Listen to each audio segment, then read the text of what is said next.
xibaar yu wér te wóor ca tàng ba abonnez-vous pour ngeen di mën di jot suñuy vidéo. jërë ngeen jëf ci ànd gi ak ñun ci chaîne bi di Buzz 221 HD exclusif. Le ministre maire et député de Louga président du parti Farlou Moustapha Diop daan nañ koy libéré le 3 juin 2026 ginnaaw bu mu defee at ci kaso bi ñu tegal fukki fan ak ñaar mu daal koy jàppoon moom mi ñu daal koy giñoon nag dafa détourné lu toll ci 2,5 milliards de francs CFA. Assemblée nationale ñoom ñoo ko accusé woon lu ni mel.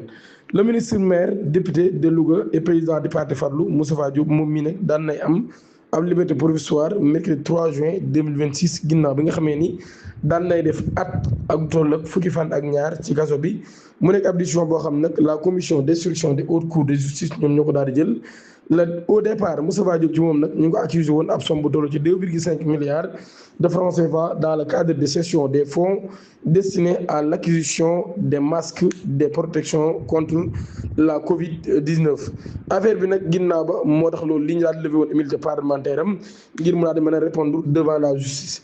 Avant même cette levée d'immunité Moustapha Diop ci moom nag daan na illustré woon devant l'Assemblée nationale en assurant lui-même sa défense sans être assisté par un avocat.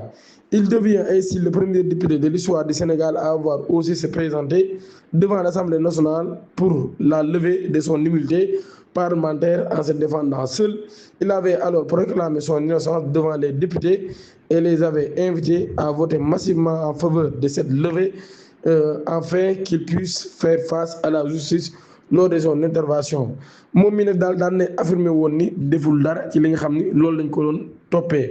ci loolu yi nag ginnaaw bi daan ne proposé ab caution sous forme de terrain mais celle-ci avait été rejetée par le juge qui semblait alors se baser sur le montant de 2,5 milliards de francs CFA évoqué lors des débats à l'Assemblée nationale.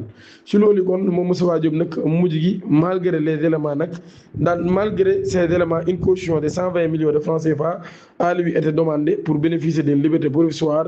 Dans un premier temps, Moustapha Diop a refusé de verser, estimant que les 30 000 masques concernent dont la valeur est évaluée à 120 millions de francs CFA avaient bel et bien été livrés. waaye moom nag mujj gi daan nañu xam ne ni moom Moustapha Diop moom daan na joxe xaalis boobee ngir daal di am ab liberté provisoire moom mi daan nañ koy bàyyi moom député bii di maire bu Louga.